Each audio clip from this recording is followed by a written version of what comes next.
आधी घरवाली। सिमरन की छोटी बहन विभा माँ के होते हुए भी सिमरन के ही पीछे लगी रहती थी। सिमरन आ गई हो तो इसे खाना खिला दो।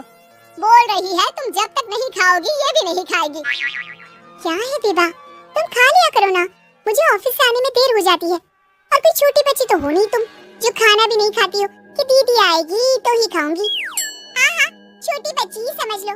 और एक बात, जब आपको पता है कि मैं आपके बिना नहीं खाती हूँ तो रोज रोज क्यों बोलती हो? अरे क्या है ये, दोनों बहनें कम माँ बेटी ज्यादा लगती हो। अरे दीदी की शादी हो जाएगी तब क्या करेगी बोल? जब होगी तब की तब देखेंगे, मैं तो दीदी के साथ ही रहूंगी हमेशा। दोनों की शादी ऐसे घर में कर देंगे जहाँ दो भाई हो। खैर, मामला आया गया हो जाता है। एक दिन सिमरन के पापा जब घर आते हैं, तुम लोगों के लिए अच्छी खबर है। वर्मा जी है ना मेरे दोस्त, उन्होंने सिमरन बेटी के लिए रिश्ता बताया है। बहुत अच्छा लड़का है, सिमरन को भी पसंद कर लिया है और कल वो लोग आ रहे हैं सिमरन को देखने अपने घर।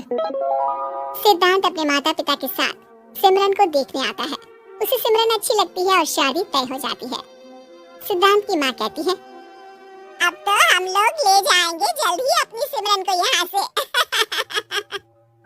अरे हाँ हाँ, क्यों नहीं, आपकी ही है अब तो हमारी बेटी। दूर खड़ी विभा सब सुन रही होती है। अब तो दीदी की शादी हो जाएगी, फिर तो वो चली जाएंगी। दीदी के बिना मैं कैसे रहूंगी? कुछ ना कुछ तो करना ही होगा जिससे दीदी की शादी ही ना हो। सभी के जाने के बाद क्या शादी के बाद दीदी हम लोगों के साथ नहीं रहेंगी? अरे नहीं तो फिर क्यों रहेगी? शादी हो जाएगी तो अपने घर चली जाएगी ना। तो मैं भी जाऊंगी उनके साथ, मेरा भी सामान पैक कर देना। अरे कैसे बात कर रही हो विभा, दीदी के ससुराल छोटी बहन नहीं जाती। हाँ, कभी कभी जाकर मिलाना और रोज फोन पर भी बात कर लेना, ठीक है? नहीं पापा, आप तो जानते हैं मैं दीदी के बिना खाना भी नहीं खाती, ना ही मुझे उनके बिना नींद आती है। सिमरन बहन की बात सुनकर इमोशनल हो जाती है। अगले दिन से विभा खाना खाना छोड़ देती है। लोगों के लाख समझाने के बाद भी विभा ना खाती है ना ही सोती है। अंत में हार मानकर सिमरन सिद्धांत से मिलती है। सिद्धांत, मेरे मम्मी पापा ने बचपन से ही विभा और मुझे साथ रखा। वो मुझसे बहुत जुड़ी है। मुझे उसकी टेंशन रहेगी शादी के बाद, क्योंकि वो मेरे बिना नहीं रह सकती है।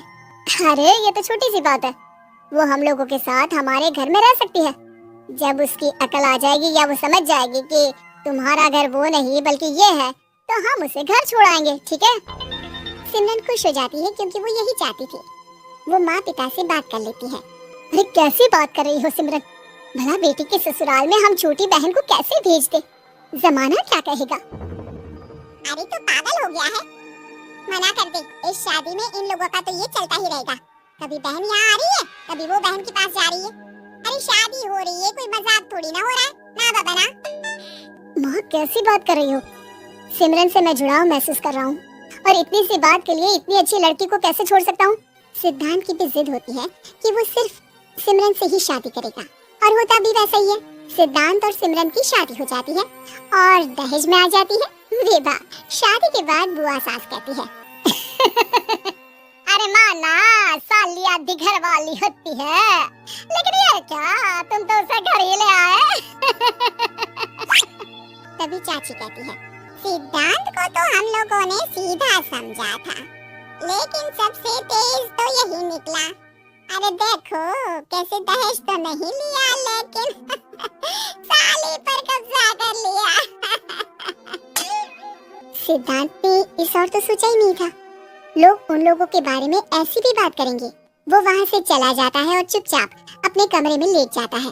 क्या हुआ सिद्धांत, तुम अचानक से परेशान हो गए, कोई बात है क्या? अरे नहीं नहीं, वो थक गया था ना, शादी की सारी तैयारी और रस्मों के बीच सोच रहा हूँ थोड़ा आराम कर लूँ।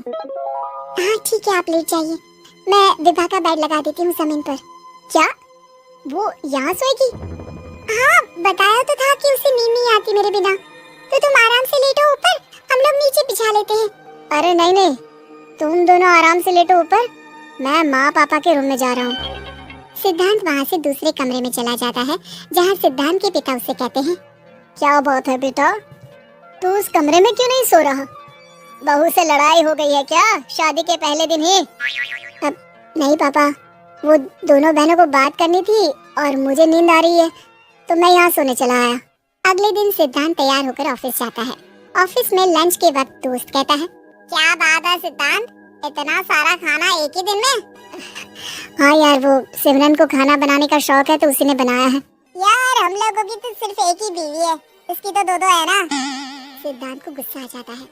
कैसी बात कर रहा है तू? अरे तू तो भाग्यशाली है जो बीवी के साथ साथ साली भी आ गई। अरे साली लोगों की तो आधी घरवाली होती है, तुझे तो पूरी की पूरी मिल गई। सिद्धांत का पारा अब 7वें आसमान में पहुंच जाता है। वो खड़ा होकर उस लड़के से लड़ने लगता है। हाँ, मेरी शादी में मेरी बीवी के साथ मेरी साली भी आई है, ये सच है, लेकिन सिर्फ कुछ समय के लिए, क्योंकि उसने सिमरन को बचपन से ही माँ की तरह देखा और यूं अचानक वो सिमरन से अलग नहीं रह सकती थी। इसलिए सोचो, अगर मेरी बीवी उसके लिए माँ का स्थान रखती है तो मेरा दर्जा क्या हुआ? तभी वहाँ बॉस आ जाता है। माफ करना सिद्धांत, यहाँ इस मेंटल लेवल के लोग हैं, जरूरी नहीं साली सिर्फ आधी घरवाली ही हो, कभी वो छोटी बहन तो कभी बेटी भी होती है। वेल डन सिद्धांत। सिद्धांत को अब ऑफिस में कोई कुछ नहीं कहता, लेकिन आस पड़ोस का वो तो वही हाल रहता है। सिद्धांत ऑफिस से घर की ओर आ रहा होता है कि रास्ते में उसे अपनी कॉलोनी का दोस्त मिल जाता है। क्या बात है, चेहरे की चमक बता रही है, शादी से बड़ा खुश है तू? क्यों? हाँ यार, अच्छी लड़की और अच्छा परिवार मिलना कहाँ होता है जल्दी आजकल। यार हमें भी दिला देना ऐसा परिवार जहाँ एक के साथ एक फ्री की स्कीम चल रही हो। सिद्धांत को फिर गुस्सा आ जाता है। वो दोस्त को मारने के लिए हाथ उठाता ही है कि वहाँ विभा आ जाती है। अरे जीजू रहने दीजिए ना, ये लोग नहीं समझेंगे कि इंसानियत क्या होती है। ये सच है कि दीदी से कैसे दूर रहना ये मुझे पता नहीं था। आपने मुझे दीदी के पास रहने का मौका देकर ये समझने का मौका दिया कि लड़की का असली घर उसका ससुराल होता है। मैं समझ चुकी हूँ, मैं जा रही हूँ जीजू, लेकिन मैं खुश हूँ कि आपने मुझे अपनी छोटी बहन समझा। सभी उन लोगों को देखकर ताली बजाने लगते हैं। विभा अपने घर चली जाती है और सिद्धांत खुशी खुशी सिमरन के साथ रहने लगता है।